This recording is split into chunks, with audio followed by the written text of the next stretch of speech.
Welcome to the candidate forum for the Oak Park Village President April 6th municipal race. My name is Peggy Kell, and I am the voter service chair for the League of Women Voters of Oak Park and River Forest. We are celebrating our 101st birthday tomorrow.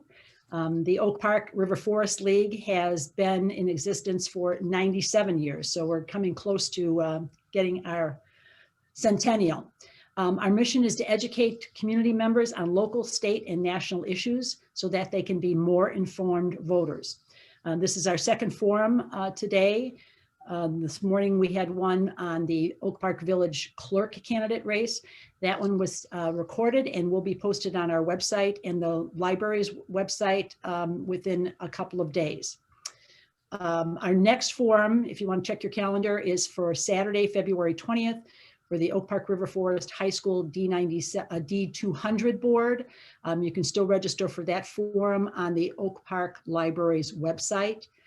Many thanks to Rashmi Swain and Bridget Opthalt for all their technical expertise in this endeavor, and of course the Oak Park Library's partnership. Ground rules for the forum are as follows. Candidates will be given 1 minute for opening and closing statements.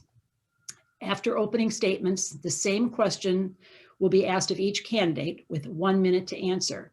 The order of speaking will alternate and statements and questions will be timed. I, as moderator, will read the questions that were prepared in advance or via the Zoom chat. As moderator, I will make sure questions are appropriate and avoid duplication. So anytime during this forum, if you would like to put in a question, do it via chat and not the question and answer. It's a little easier for us to do it if you do it via chat. If you have any other questions, you can put those in the chat if you're having trouble seeing this or accessing it.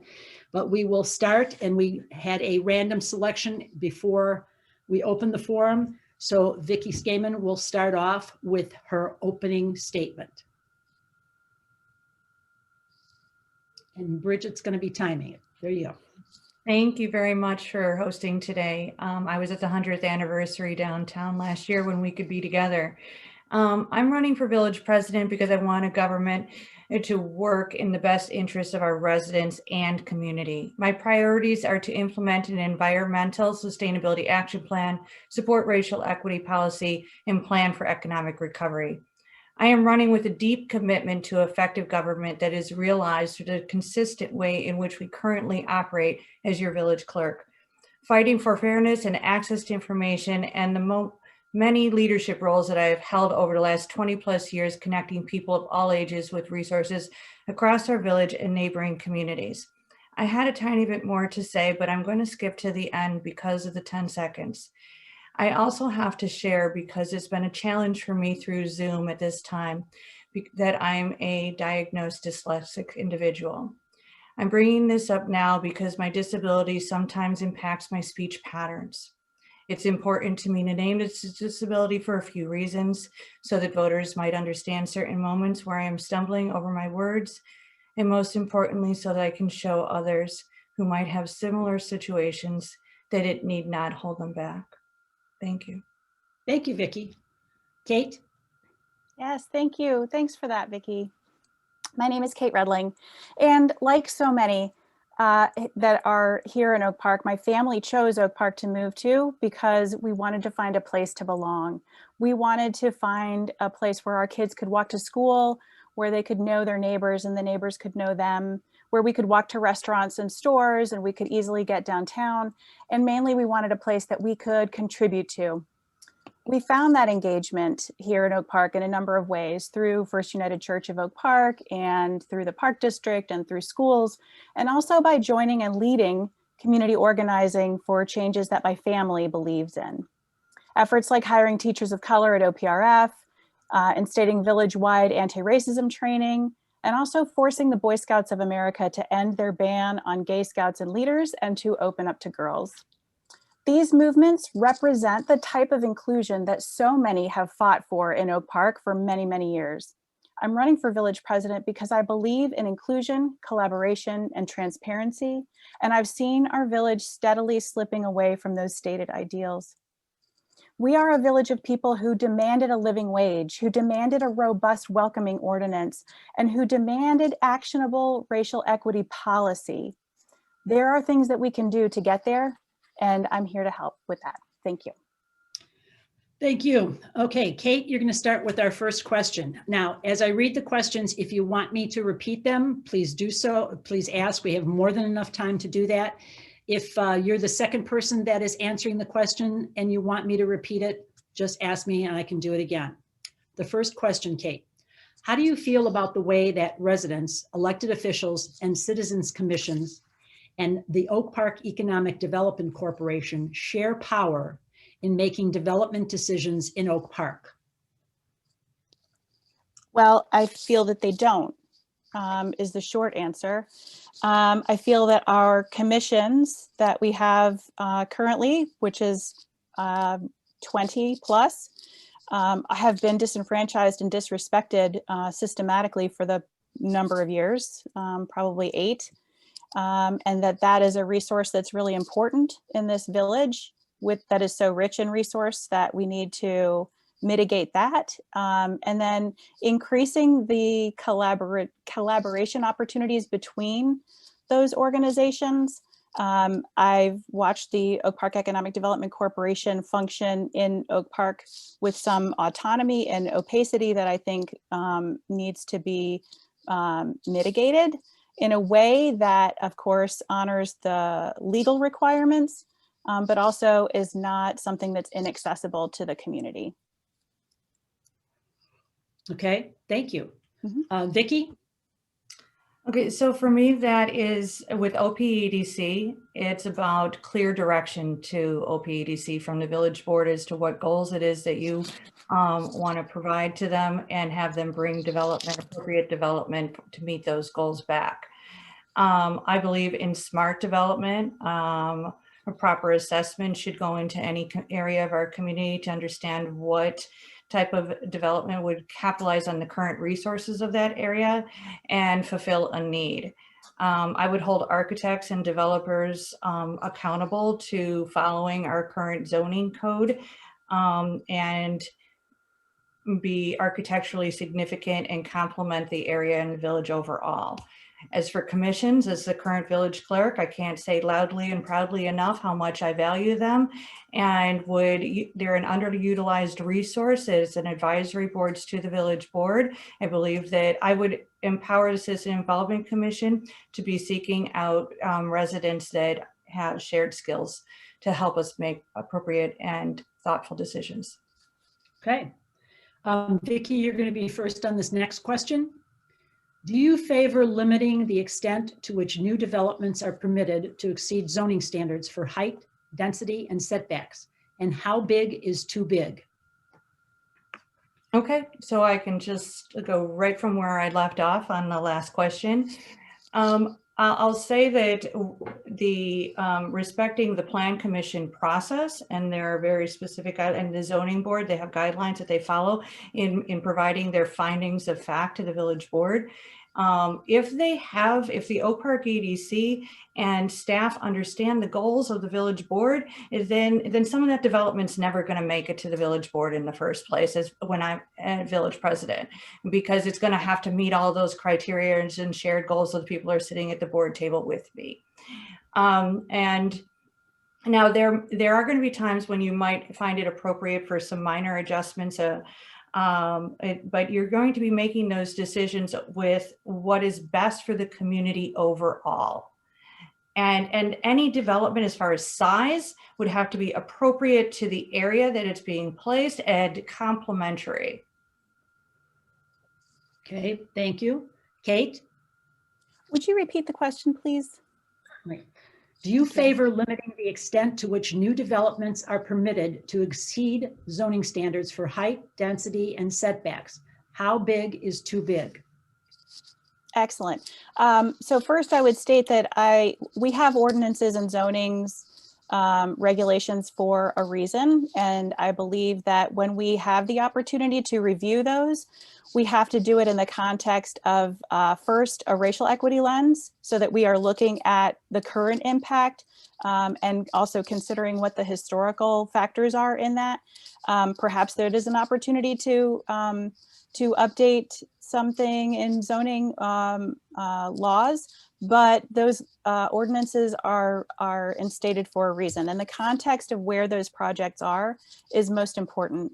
And coming into that project, knowing what the village has said that they want, projecting what it is that we are looking for, which should be sustainable, affordable, and accessible buildings, then that is how we need to look at those decisions as to whether or not we make allowances. Okay, thank you. Cate, you'll get this next question first. What ideas do you have for helping smaller and locally owned businesses survive and thrive in Oak Park? Thank you for that question. So important. We know that the lifeblood of our community is small local businesses. Those are the people that we know. Those are the people that have been here, and focusing on supporting them in ways that they can remain in Oak Park makes economical sense, and it's also just the right thing to do. So looking at our decisions and our policies that we instate to make sure that we are involving them in the conversation, that they are part of the decisions that we make for planning purposes as well as development purposes, and then also making sure that those decisions that are made, that we are dedicating resources in an economic gardening way, so that we are growing the people that are here, taking care of the people that are here, and helping them sustain long term. It's much more economical to support who's here than to try to reinvent everything. Thank you. Vicki? Can you repeat the question, please? Absolutely. What ideas do you have for helping smaller and locally owned businesses survive and thrive in Oak Park? Okay. So I've been on the chamber board for about 1.5 years now, and I know that, we quite honestly don't have enough money to go $5,000 grants. But what businesses, and as a small business manager myself, and having run a non-for-profit, I know that the challenge is that when many of our small businesses were already challenged before the pandemic, and so what they really need is support on how to pivot their business plans to respond to COVID and to respond to the recovery. I do have experience looking for state and federal grants, and I think that some of those can help us with maybe a business incubator, and that business incubator could assist with recruitment of Black and Brown owned businesses, and businesses that are owned or run by people who live here in Oak Park. And so then you can make sure that those with that program, that you're prioritizing viable business plans and then partnering them with vacant storefronts and perhaps subsidizing some of that space. Thank you. Thank you. Vicki, you'll start on this next one. First, what is your position regarding the various village volunteer citizens commissions? For example, how members are appointed and what their roles should be in village government? Okay, thank you very much for that question. Our commissions are designed as advisory boards to the village board, with the understanding that the 7 people that are sitting at the village board table could not possibly be experts on everything, and that not only do you want to have your staff bringing you information, but you want people who live here and understand the cultural relevance of questions to be responding as well. And we are a very lucky community that we have people that with all kinds of expertise, people who are leaders in conversations all over the world that live right here in Oak Park and can be helping us navigate the difficult conversations of the future and be the best Oak Park that we can be. The Citizen Involvement Commission so your application goes to the clerk's office, and then that is prepared for the Citizen Involvement Commission for interviewing. That should be depoliticized and bringing forward those applicants to the village board, and so that all village board members can attest to the appointments. Thank you. Great. Okay, Cate. Thank you. I don't think you need to repeat the question, but thank you. So our commissions currently are not diverse enough, and the work that they're doing is not accessible.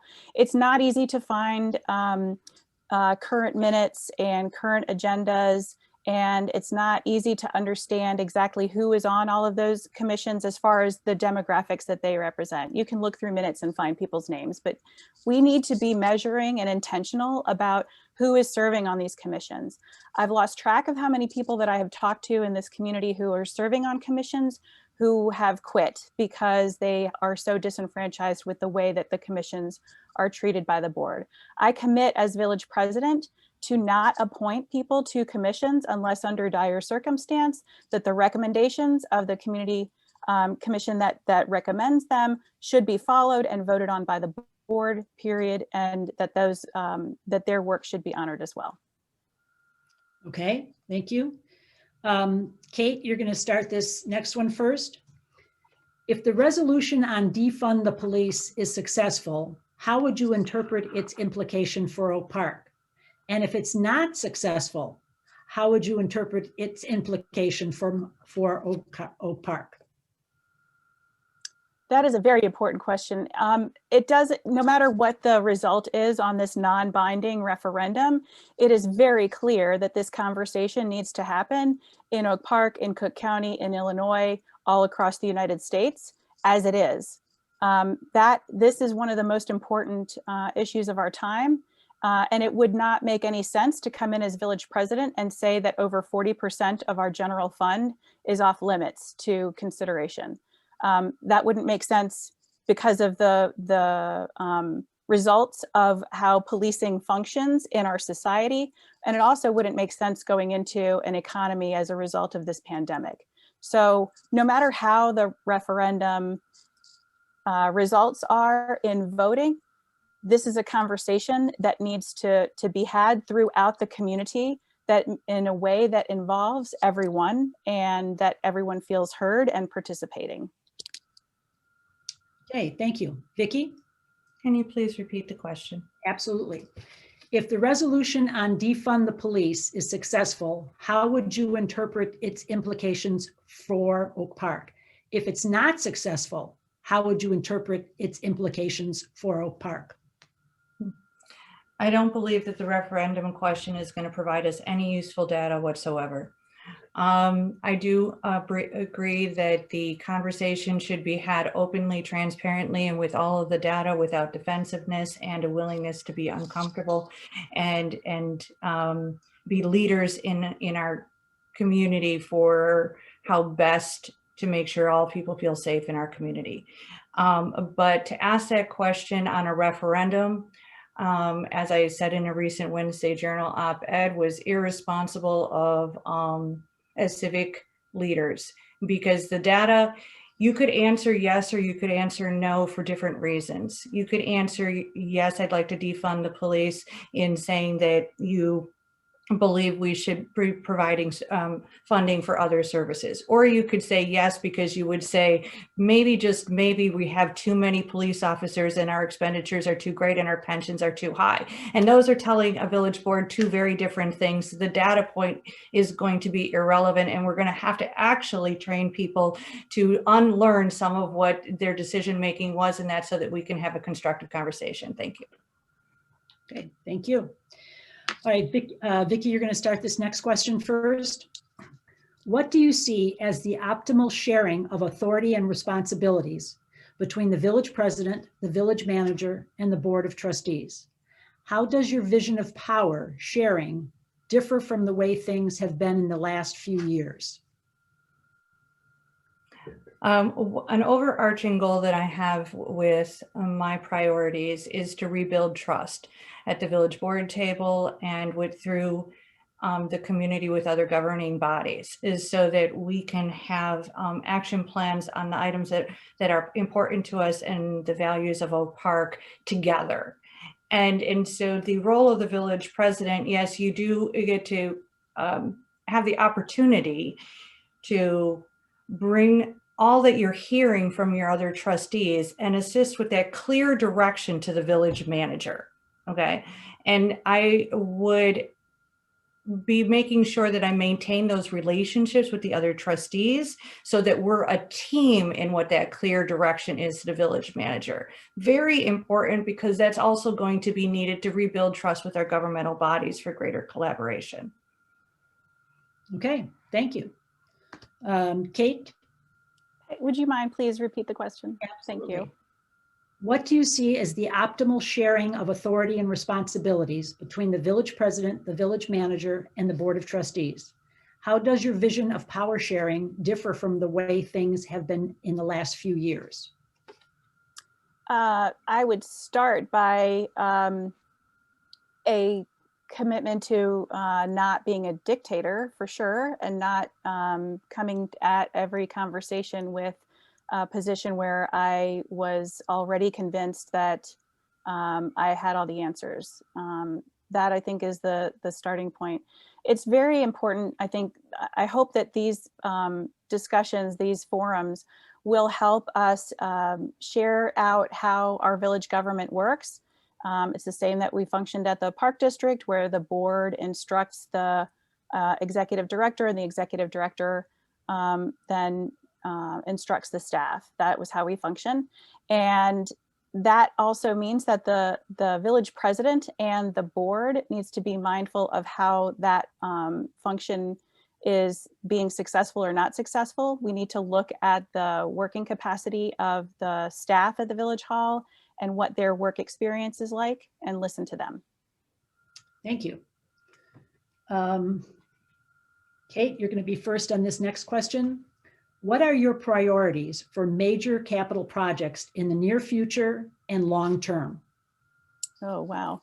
I think we have to be very, very mindful of infrastructure, that where there are requirements of things that for safety purposes and also for some allocation purposes must be followed. But I think that for the next several years, we are going to be in a very difficult economic position, and that we should be very mindful, again, of looking closely at where we can be supporting who is here, where we can be supporting the community and the business owners that are here, rather than looking at large capital expenditures beyond what is absolutely required. Okay. Vicki? Well, and Cate is right, and you mentioned that we're over 100 years old, and much of our infrastructure. I think it's very important that we understand that we have to maintain that responsibly so that it doesn't cost us more money into the future. And part of that intergovernmental cooperation piece with our budgeting to understand what we're all spending on similar goals is that when we do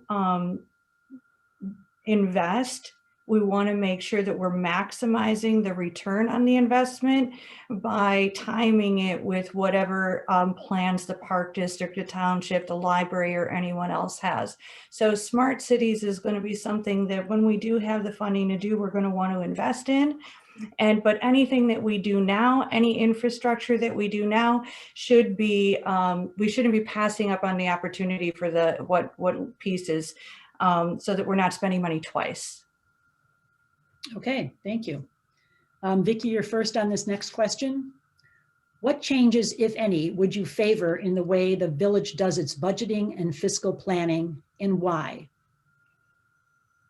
Okay, thank you very much for that question. As village clerk, I have witnessed decisions at the village board table made without understanding the full cost of expenditures, an advantage in working at Village Hall and seeing what happens the day after a board meeting.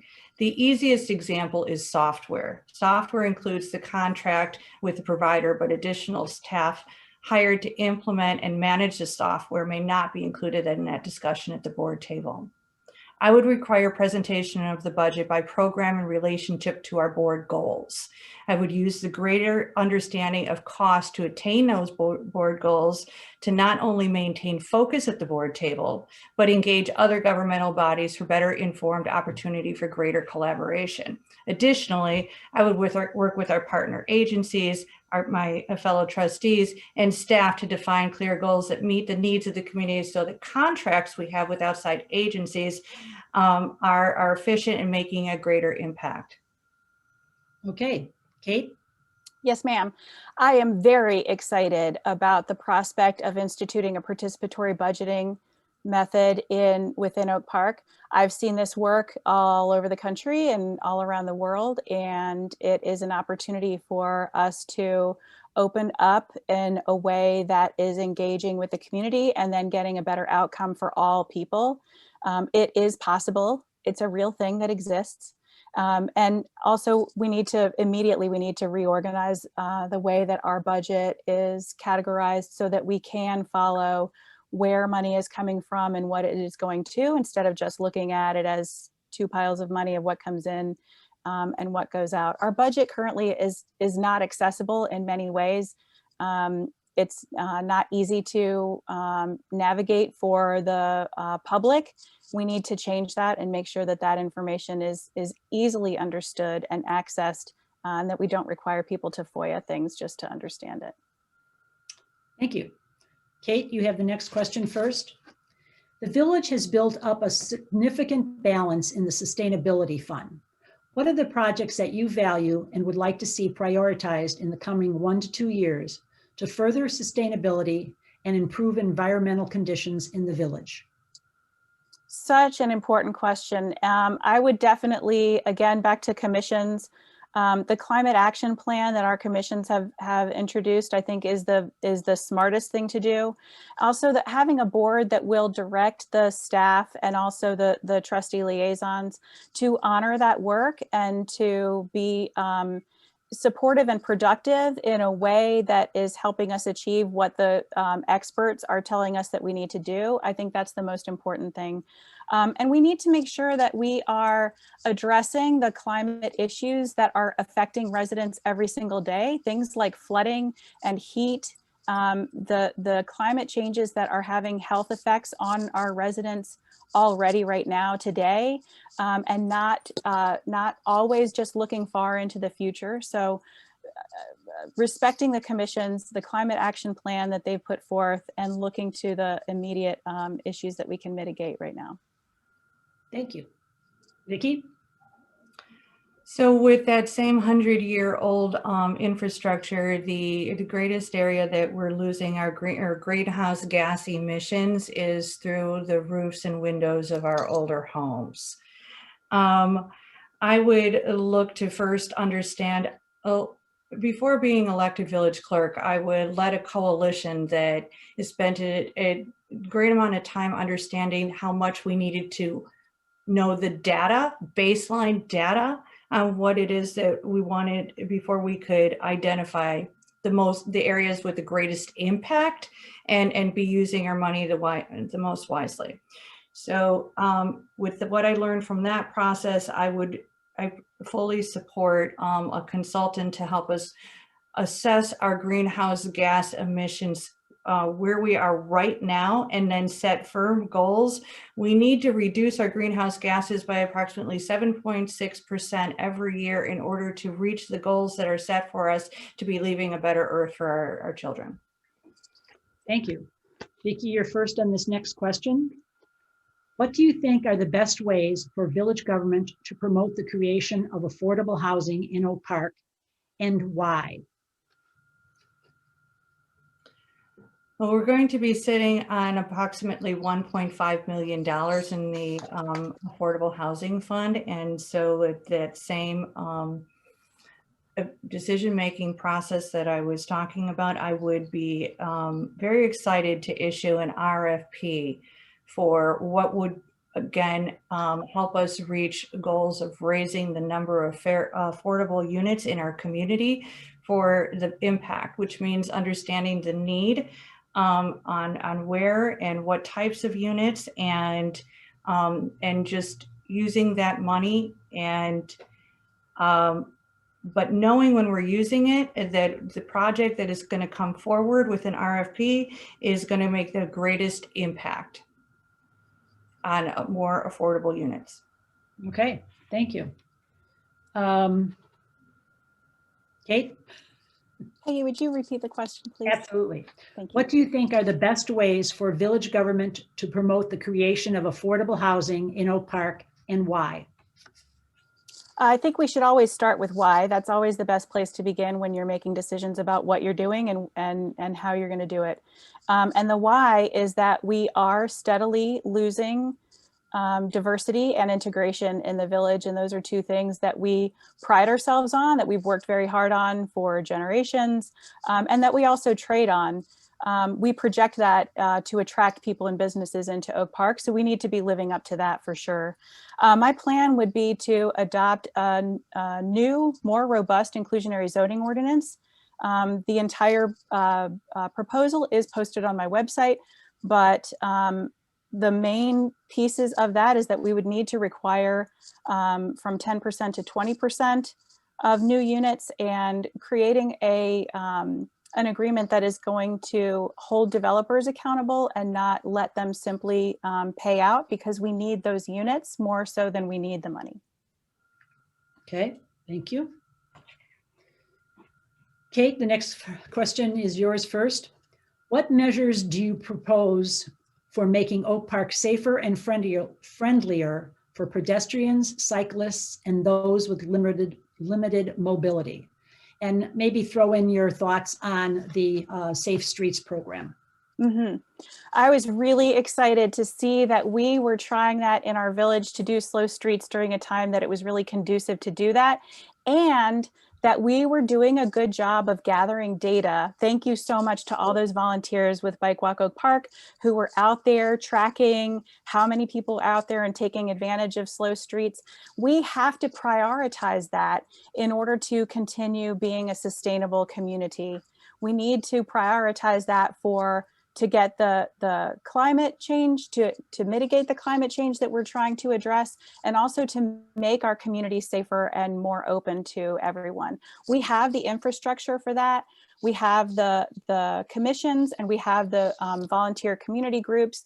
I mean, the Active Transit Alliance is one of the best examples in the country. So we have the answers. We know what we need to do. We need to listen to them and continue to collect the data and follow what that's telling us. Okay, thank you. Vicki? Yes, thank you very much for this question. We do have some areas of our community that are very challenging to kind of retrofit to accessibility for wheelchairs and somebody that might have troubles with mobility. I think that we could ask the Transportation Commission to assist us with looking at some of that. I'm all for Bike Walk Oak Park. I am an avid biker myself, and I know that in caring about sustainability, and that what we need is to be a far more resilient community in how it is that we change the way that we live, so that we can contribute to that sustainability plan in life. Thank you. Okay, Vicki, you'll have the next question first. Many citizens across the political spectrum agree that high taxes and fees are a big problem in Oak Park. What is a smart approach to cutting or holding down local taxes and fees while still promoting equity, diversity, and quality of life in the village? And you only have 1 minute to put that all together. Yes, thank you. And as you know, with state problems and how our schools are funded and our debt and fire and police pension burden and property tax levy, there is little that we can do to reduce taxes, but the real tax burden is making Oak Park less and less affordable. And it's a significant problem that I do care about. My overarching goal is to improve trust, as I was saying before, with governmental bodies, to increase genuine collaboration so that we identify and reduce redundancies as well, for smart budgeting that is conscious of the tax burden on residents. Attaining our racial equity goals of greater inclusion and removing barriers in our policies requires a change in approach and breaking down a defensiveness in our civic discussions. So racial equity and budgeting don't have to be counterproductive, but they're very tied to helping as many people who would like to stay and age in place here as possible to be able to. And so smart budgeting with reducing redundancies and prioritizing for our goals. Thank you. Cate? That was a lot. Could you repeat that? I'm sorry. Absolutely, I understand. Many citizens across the political spectrum agree that high taxes and fees are a big problem in Oak Park. What is a smart approach to cutting or holding down local taxes and fees while promoting equity, diversity, and quality of life in the village? So I think starting with mitigating regressive fees that disproportionately affect people in lower income areas and housing. Those are ways that we chase people away or they get priced out because they just can't afford the fees in addition to the housing and the property taxes. We need to take a holistic look at our entire budget, and we need to start on a process of getting towards a transparent budget and then a participatory budget so that we are making those decisions automatically with an equity lens, because the people who are affected are the ones that are taking part in the decisions of what we pay for and how we function. There are plenty of things in our budget that we choose to do and to pay for that prioritize certain areas over others. We need to be willing to look at all of those things and be bold about it and make those decisions accordingly. Thank you. Cate, you're going to be first on this question. Do you have any specific ideas or strategies to revitalize the areas of the village historically neglected or underrepresented?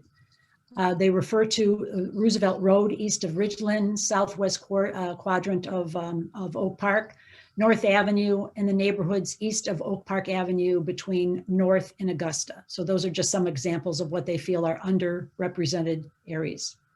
Yeah, I agree. And I spend a significant amount of time in those areas. So I feel like I've got a good picture. So I think that continuing to prioritize spending time in those areas as elected people is a really good start and is really important. And that would be my commitment to the village, number one.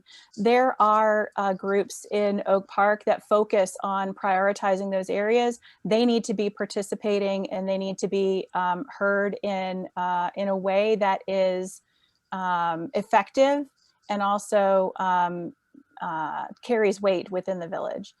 I think, again, a participatory method of making decisions about our development and the spending of our budget is the way that we solve all of these problems of where investment is happening, because that is also going to dictate what we put out to the world that we are looking for investment for. And that's how we can make those decisions in a more equitable way. Thank you. Vicki?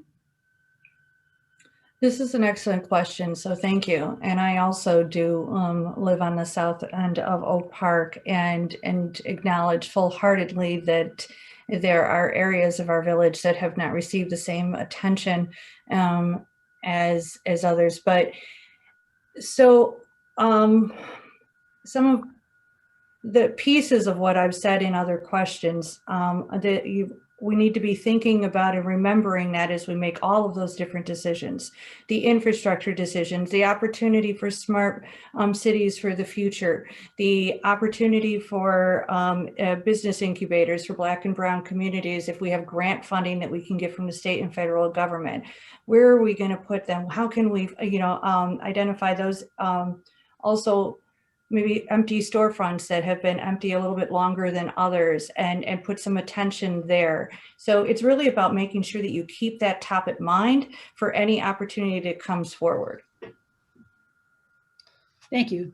Vicki, you're going to be first on this next question. What does Oak Park Village government currently do well, and what are the biggest areas of opportunity?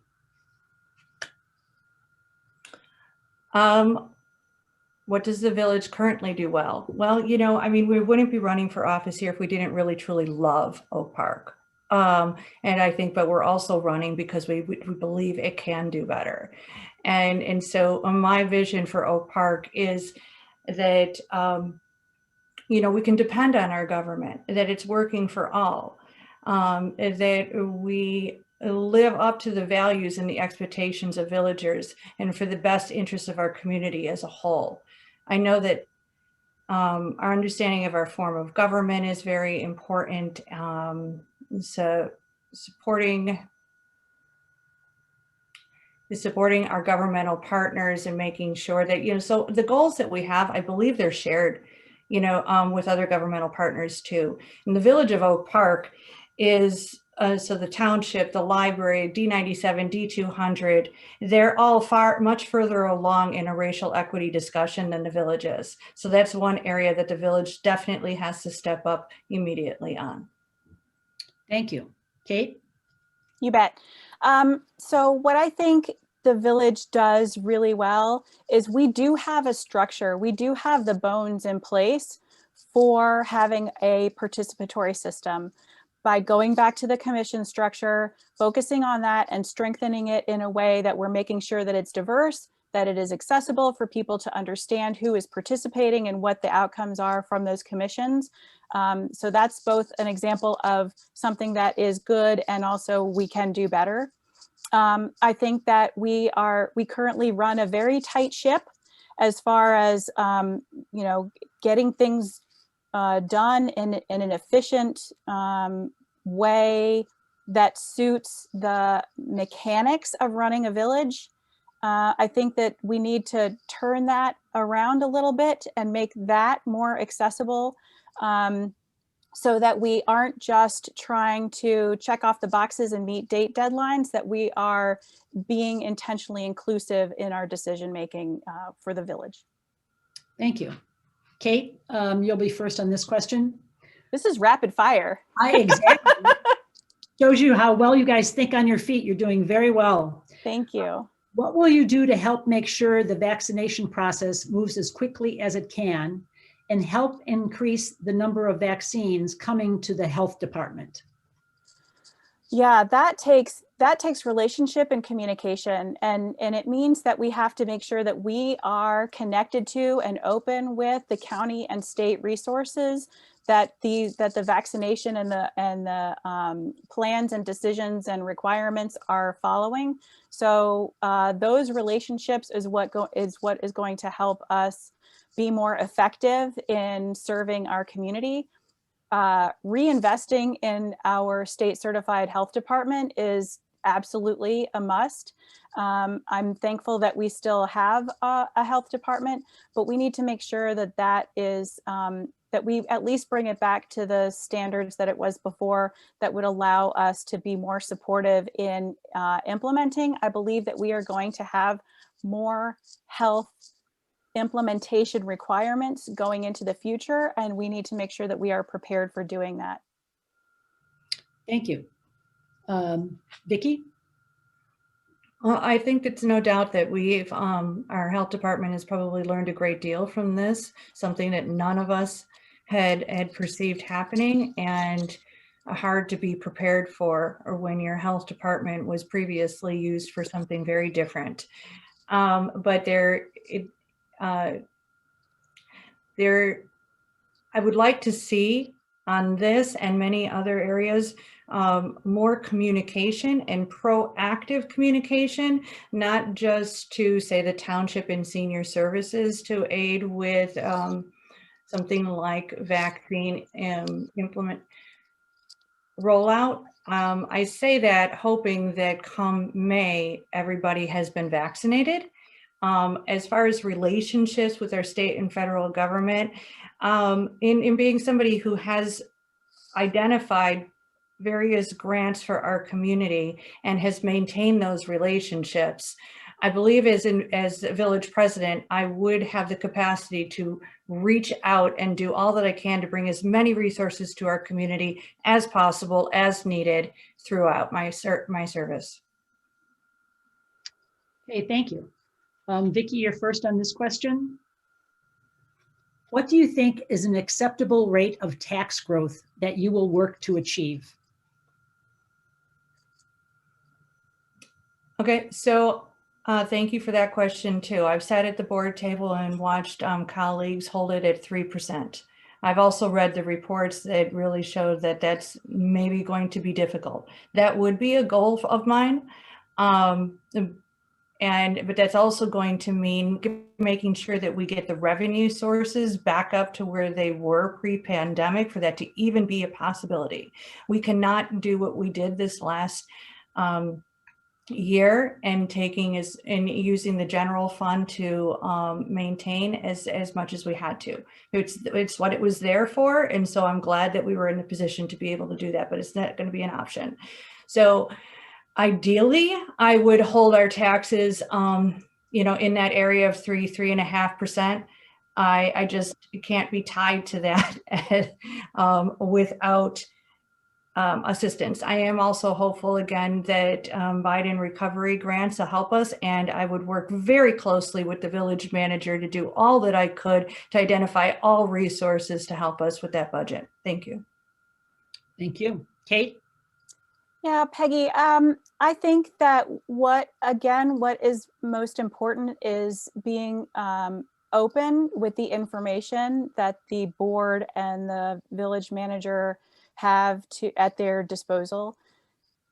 When people understand why the decisions are being made that are happening, they're able to they're able to be heard about what their position is as it relates to those decisions, and B, they're able to then accept this is where this decision needs to be made.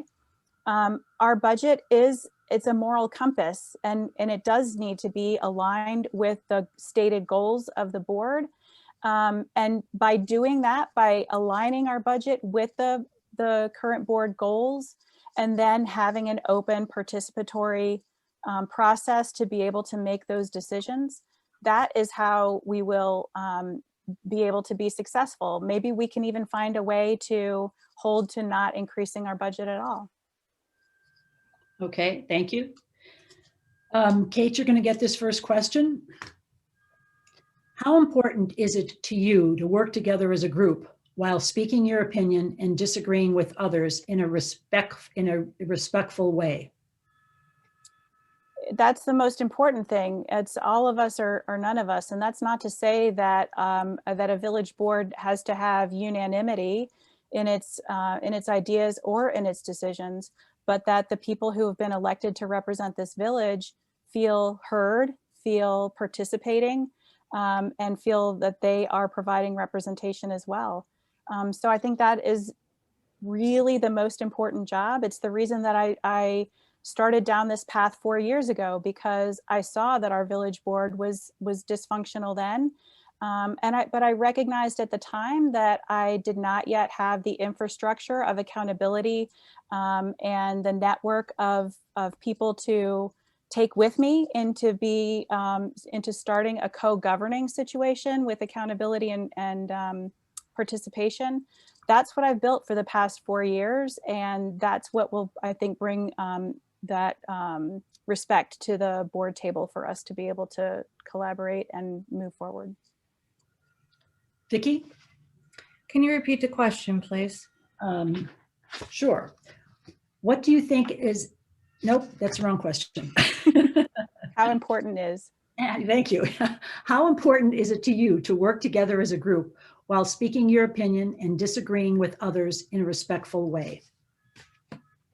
It's of utmost importance to me that that's the way that the village board operate. I'm restorative justice trained, and the way that I walk this earth is listening to people to learn from them.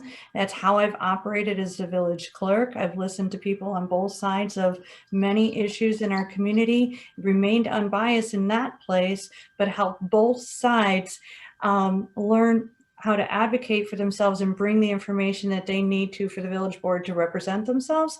And in doing that, it only further solidified my skill set of being able to step away sometimes from how something is said and hearing what is being said. So I know that as village president, I am going to consistently and always be making decisions for the better good of the community first, above any other agendas or and representing what I truly believe in. Okay, thank you. We have time for maybe a couple of more questions here, and we do have a lot of good ones, but I'm going to do this one. And Vicki, you're going to start with this one first. How are your qualifications and experience superior to your opponents? Okay.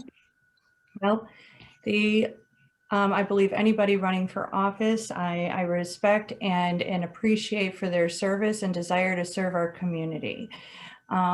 I am running for village president, understanding that I have the skills, understanding, experience, heart, and relationships to build a board of trustees to direct and hold accountable our government for meaningful progress. I believe Oak Park can be the leader that it needs to be with a solid sustainability action plan, ensuring that our policies are equitable and attainable, and working with community partners and small business community for economic recovery. I have walked our community through assessment reports to action plans with identified goals and strategies that are relevant to attaining those goals many times. I have worked with every single governmental partner in Oak Park and in River Forest to make those things happen. I'm the president of the Municipal Clerks Association, so I've worked with our surrounding communities as well, and I've volunteered in Austin. I know that we can make a greater impact. Thank you. Cate? Could you repeat the question, please? Absolutely. How are your qualifications and experiences superior to your opponents? Thank you. I believe that I am the best candidate for this job in this time. And that is because we are at a moment of great and very deep challenge. And having been on this path for 4 years and preparing for this job for 4 years, it has allowed me to enter the work that I've been doing in the streets, at the board table, among all 6 taxing bodies, and at the county level and advocating in Springfield, to do that with the mindset of how to bring our village through a difficult time. Now, granted, I did not know a pandemic was going to happen, but the way that I know that I am prepared for this job now is that when we began the process of dealing with this pandemic, I asked myself deeply, is this really what I want to do? And the answer was absolutely yes, more than ever. I am prepared for this challenge. Thank you. Our last question before closing statements will be this, and Cate, you will take this question first. There is evidence that we are losing diversity. How do you plan to stem this tide, and will you encourage the village to continue to keep, or not, I'm sorry, not continue, will you encourage the village to reinstate keeping track of racial demographic statistics? Yes, absolutely, 100%. We cannot do anything that we're not intentionally looking at and planning for. The village did collect race data intentionally in order to ensure integration, and it's part of our very important history and success. And again, it's part of what we trade on now, of what we portray ourselves to be.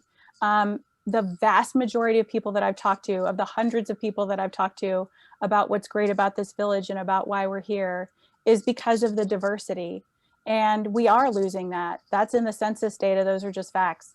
And I believe we're losing it because we haven't been focused on it the way that we were decades ago. And so fortunately, we actually have the tools in place. We actually have the regional housing center that we need to support on a long-term basis. And we have the tools and the structure in place to mitigate and actually grow the diversity within Oak Park. Thank you. Vicki? Yes, thank you again. Actually, you know what, can you repeat the question for me, please? Yes, it's a little disjointed, but there's evidence that we're losing diversity. how would you plan to stop this? And would you be in favor of reinstating the racial demographics statistics that we used to keep? Okay, thank you. Well, I do believe, and I've said several times that I believe in understanding that baseline data, but I think the more important question here is that why are we losing diversity? But I would want to understand the data initially.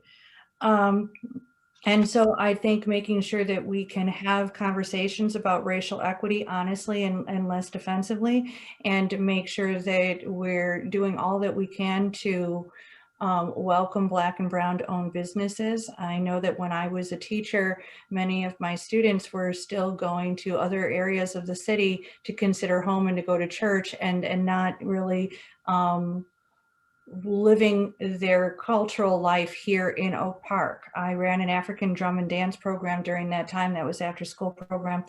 And I often think that we were a little bit ahead of our time then. It would be really nice if it was now, because I think now the culture is of learning about other cultures is prime, and Oak Park can do a much better job of doing that and welcoming diversity and maintaining it.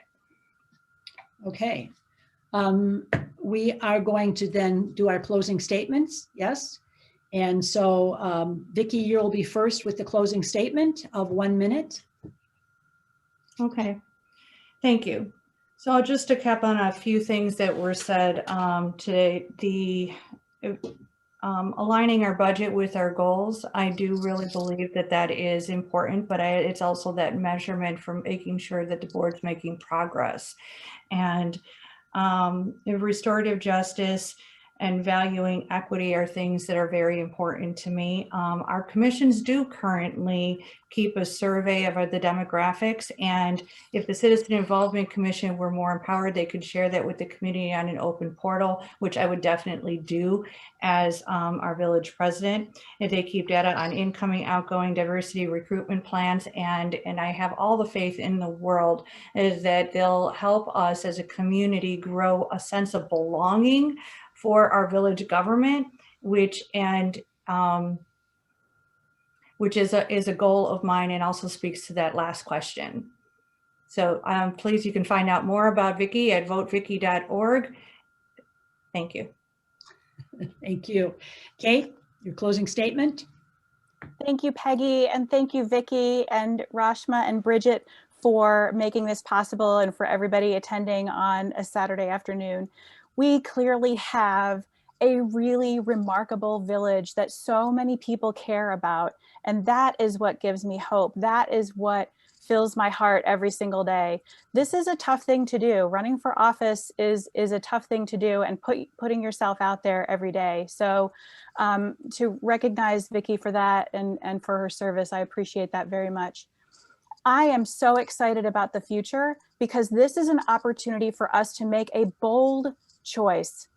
Are we going to sit with our status quo, or are we going to make a bold choice and elect people who are willing to take us together, all together, to a place where we can live up to the ideals that brought so many of us back to Oak Park, or kept us in Oak Park, or like me, brought us all the way from Connecticut? I really look forward to that opportunity. Thank you. Well, ladies, thank you both candidates. You did a great job today. I really appreciate your time and your candor during this forum. And we thank you for stepping up to serve our community. Oak Park's a tough place to serve. And so I wish you all the goodwill and success with your campaigns. There will be 10 more candidate forums coming up. The next one will be next Saturday for the Oak Park River Forest High School D200 board at 2 o'clock. Again, you can view the schedule and register to attend and submit questions for all of the upcoming forums on our website, LWVOPRF.org, or visit the the Oak Park Library for all the Oak Park races. And this forum here was done very well. Thank you again to the library and Rashmi and Bridget for all their help. And this hopefully will be posted on our website and the Oak Park Library's website within a couple of days. So if you missed it, or if you want to share that link with friends so that they can see your thoughtful and very insightful answers, they can do that. So thank you very much. I thank everybody who was viewing this today, and hopefully we'll see you next Saturday for the high school forum. Thank you, everybody. Thanks, ladies. Thank you.